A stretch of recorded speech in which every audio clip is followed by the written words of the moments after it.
बिस्मिल्लाहिर्रहमानिर्रहीम। अस्सलाम वालेकुम। आप देख रहे हैं हमारा यूट्यूब चैनल। मैं हूं मलिक अब्दुर्रहमान।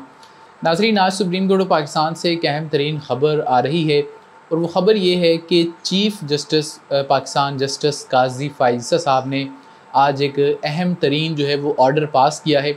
और ये ऑर्डर ये है कि जो एहतसाब अदालतें हैं उनको जो है वो आज पाबंद कर दिया गया है, रोक दिया गया है कि जो भी केसेस नैब तरमीम कलअदम होने के बाद एहतसाब अदालतों में गई थी, आज काज़ी फ़ाइज़ ईसा साहब ने एहतसाब अदालतों को ये कहा है कि उन केसेस के ऊपर आप समाअत ज़रूर करें, उनके ऊपर आप जो है वो अपना सारा प्रोसेस जारी रखें, लेकिन आप उनके ऊपर फ़ैसला नहीं सुना सकते। यानी कि आप देखिए कि कानून का किस तरीके से मजाक बनाया जा रहा है कि एहतसाब अदालतें नैब तरमीम कलअदम होने के बाद चोरों डाकुओं के ख़िलाफ़ जो पहले से बनाए गए केसेस थे उनके ऊपर समाअत कर सकती है, लेकिन उनके ऊपर फ़ैसला नहीं सुना सकती। ये जो है आज एक बड़ा ही अफसोसनाक फ़ैसला दिया गया है जस्टिस काज़ी फ़ाइज़ ईसा साहब की जानिब से।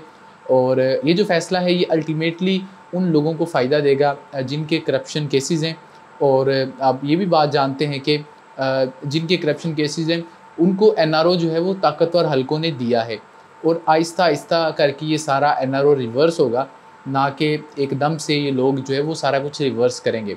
तो मेरा ये मानना है कि जो कुछ भी हो रहा है पाकिस्तान में, उसमें जस्टिस काज़ी फ़ाइज़ ईसा हो या दीगर लोग हों, ये सारे के सारे मुलव्विस हैं। या जो साबिक़ चीफ़ जस्टिस थे जस्टिस उमर अता बंदयाल, वो भी इसमें मुलव्विस थे। और जो पाकिस्तान में सारा गंद फैला है 16-17 महीनों में, उसमें काज़ी फ़ाइज़ ईसा साहब का तो इतना किरदार नहीं है, लेकिन जो उमर अता बंदयाल साहब थे उनका बहुत ज़्यादा किरदार था।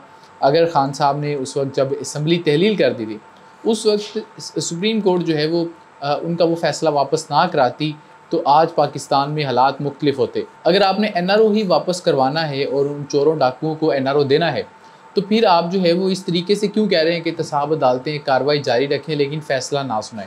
आपको चाहिए कि आप सीधा सीधा ऐलान कर दें कि वो एनआरओ जो दिया गया था वो सही था, एहतसाब अदालतें जो है वो इन केसेस की समाअत ना करें।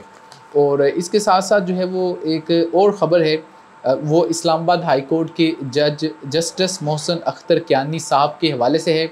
और उनके हवाले से ख़बर ये है कि उन्होंने जो है वो इमरान खान साहब के ख़िलाफ़ जो एक टेरियन वाइट का केस बनाया गया था, यानी कि इमरान खान की जो एक मुबैना बेटी है, उसमें 3 रुकनी बेंच था। और उसमें जो है वो एक जो जज थे वो जस्टिस मोहसिन अख्तर कियानी साहब थे।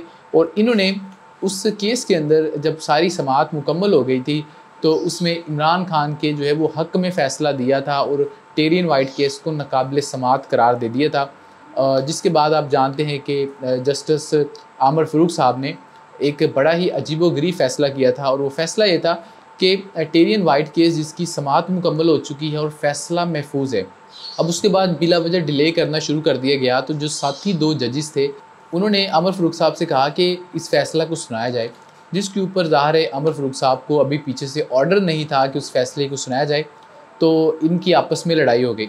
तो आमर फ़ारूक साहब ने ये किया कि एक अजीबोगरीब स्टेटमेंट दी कि जो पहले समाअत हुई थी उसको हम ख़त्म कर रहे हैं और दोबारा से इसके ऊपर मैं बेंच बनाऊँगा। तो जो बाकी 2 जजेस थे उन्होंने ये किया कि वो जो उनका फ़ैसला था उन्होंने वो खुद ही जारी कर दिया। आमर फ़ारूक साहब ने अभी तक जो है वो अपना फ़ैसला खान साहब के जो ख़िलाफ़ था जारी नहीं किया था और उसमें 2-1 से खान साहब के हक़ में फ़ैसला आ रहा था, इस वजह से वो केस वहीं पे ख़त्म हो जाना था।